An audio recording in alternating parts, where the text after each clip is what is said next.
अस्सलाम वालेकुम व्यूअर्स, जो मेरा आजकल टॉपिक है जिसको मैं बहुत ज़्यादा हाईलाइट कर रही हूँ, जिसके ऊपर एम्फोसिस है मेरा और जिसके ऊपर मैं वर्किंग कर रही हूँ, and that is the female hair loss.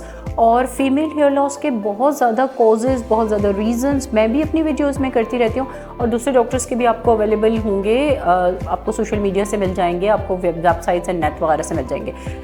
मेरा फोकस इसलिए इसके ऊपर ज़्यादा है क्योंकि एक तो इसके ऊपर काम बहुत कम हुआ है। लोग फीमेल हेयर लॉस के ऊपर, बहुत सारे डॉक्टर्स जो हैं, बल्कि इंटरनेशनली अगर हम पूरे वर्ल्ड में देखें तो डॉक्टर्स के ऊपर काम नहीं कर रहे हैं। सेकेंडली ये है कि फ़ीमेल रिपोर्ट भी नहीं करती हैं, वो डॉक्टर्स के पास जाती ही नहीं है, शाय फील करती हैं या what ever the reason behind मुझे नहीं मालूम। लेकिन फ़ीमेल हेयर लॉस जो है या पैटर्न जो है वो हमें बहुत ज़्यादा मिल रहा है। उतना ही नंबर्स ऑफ पेशेंट्स आ रहे हैं जैसे कि मेल के अंदर इम्पॉर्टेंट है, या मेल पेशेंट जितने रिपोर्ट होते हैं उतने ही अब फीमेल रिपोर्ट होते हैं।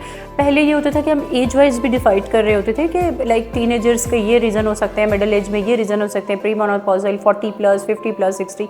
लेकिन अब सब जो है वो लाइक एक दूसरे से इंटरमिक्स हो गया है। बिकॉज कैसे कि कुछ पता नहीं चल रहा है। एंड्रोजेनेटिक एलोपेशिया भी फीमेल्स के अंदर आ रहा है, बहुत अर्ली एज में भी आ रहा है, मिडिल एज में भी आ रहा है, लेट एज में भी आ रहा है। इसी तरह पीसीओज भी तीनों स्टेजेस के ऊपर हमें मिल रही हैं। फिर आयरन लॉस होता है, फिर थायराइड डेफिशिएंसीज होती है। इसलिए फीमेल में बहुत ज़्यादा कॉजेज़ हो जाते हैं हेयर लॉस के। आप यकीन करें कि फ़ीमेल जो 40+ हैं वो मोस्टली बोल्ड होती जा रही हैं, और फिर भी वो ना तो ज़्यादा ट्रीटमेंट करती हैं, ना डॉक्टर के पास जाती हैं, ना रिपोर्ट करती हैं। मैं इतना ज़्यादा इसलिए इस बात पे बोल रही हूँ और आपको रीज़न्स भी साथ साथ बताती जा रही हूँ ताकि आप प्लीज़ कंसल्ट करें डॉक्टर से। अगर आपको हेयर फॉल का इशू है तो आप इसको हल्का ना लें प्लीज़। इसके ऊपर घरेलू टोटके, होम रेमेडीज़ बिल्कुल अप्लाई नहीं करें, आप डॉक्टर के पास जाएँ। और अगर आप इस्लामाबाद में हैं, इस्लामाबाद के नियर बाय कैपिटल टेरिटरी हैं, मुझसे मिलना चाहते हैं या मुझसे कंसल्टेशन लेना चाहते हैं तो उसके लिए आपको इस्लामाबाद आना पड़ेगा, बिकॉज़ मेरी कोई और ब्रांच नहीं है।